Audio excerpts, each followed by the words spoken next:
Ada dualisme antara regulator dan operator yang salah dalam tata kelola bernegara saat ini, yaitu masalah BUMN jadi kementerian. BUMN itu korporasi operator, kementerian itu regulator. Kalau keduanya jadi satu, itu di atas monopoli perannya. Harusnya tidak akan pernah merugi, tetapi faktanya kok bisa rugi atau kok bisa hutangnya besar. Berikutnya saya juga nggak ngerti bagaimana bisa mengatakan hutang BUMN adalah hutang korporasi, yang dalam artian sederhana hutang swasta, bukan hutang negara. Padahal kementerian loh yang hutang. Contoh lain, kalau PLN bangkrut itu cross default harusnya, alias negara nanggung juga. Ngomong-ngomong, kalau hutang negara dan hutang BUMN digabungkan, jangan-jangan besar sekali hutang negara saat ini ya. Tapi untung sekarang dipisah, walaupun seharusnya digabungkan. Jadi ke depan bagaimana agar negara kita ini aman? Ke depan adalah kementerian BUMN itu sebaiknya dibubarkan. BUMN tidak lagi di bawah kementerian. Nggak perlu ada satpam untuk buka pintu pejabat dan segala macam aktivitas pejabat lepas sambut ala birokrasi. BUMN jadi perusahaan holding, pakai aturan seperti aturan perusahaan, undang-undang PT, pertanggungjawaban hanya terhadap pemegang saham. Tidak perlu undang-undang keuangan negara sebagai aturan baku untuk para eksekutif perusahaan BUMN, seperti halnya pembukuan di kementerian. Bisa lebih leluasa dalam mengembangkan usaha tanpa ketakutan yang berlebihan. Tidak ada lagi ancaman pasal merugikan keuangan negara. Para eksekutif itu bisa berlindung sepenuhnya pada undang-undang perseroan terbatas atau PT, seperti perusahaan swasta pada umumnya. Kita jadi bisa bersaing seru dengan swasta. Mereka cukup berbekal pada persetujuan RUPS, Rapat Umum Pemegang Saham. Itulah lembaga tertinggi dalam sebuah perusahaan. Begitu RUPS sudah menyetujui, maka ini menjadi tindakan aksi korporasi. Tidak akan lagi dikenakan undang-undang keuangan negara. Tidak akan lagi kesalahan prosedur tender itu ini mengganggu kita. Dan titipan pejabat atau anggota dewan yang terhormat yang suka nitip proyek semua pakai RUPS. Mereka tidak mempan dan tidak bisa mengendalikan BUMN saat ini. Selama RUPS sudah menyetujui, langsung dijalankan. Ini akan jadi sejarah baru. Semua berkompetisi sehat. BUMN sejajar kompetisinya dengan swasta dan ini akan mengurangi beban APBN. Sungguh, hal ini sejalan dengan keputusan MK bahwa anak sapi bukan sapi, atau pernyataan kemarin di mana Mahkamah Konstitusi sewaktu ditanya apakah Mandiri Syariah anak Bank Mandiri itu BUMN, maka diputuskan oleh MK bukan BUMN. Yang dimaksud MK adalah dalam bahasa gampangnya anak BUMN bukan BUMN. Ya sekalian aja BUMN-nya bukan sapi. Lah kan anaknya anak sapi bukan sapi, alias nggak pakai undang-undang keuangan negara, lepas pakai undang-undang perusahaan. Sesimpel itu. Jadi BUMN harus tidak boleh jadi kementerian lagi. Dengan demikian BUMN jadi lincah, jadi profit orientasinya, dan bisa buang 500 anak usaha yang tidak produktif dari 800 yang saat ini. Buat 5 holding, tidak perlu membangun super holding.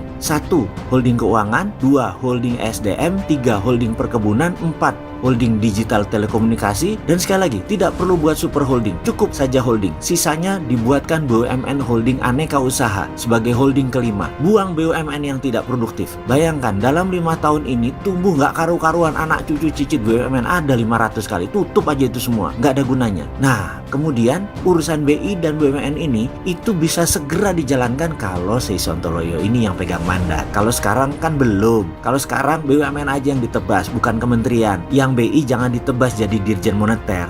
Gak enak sama IMF.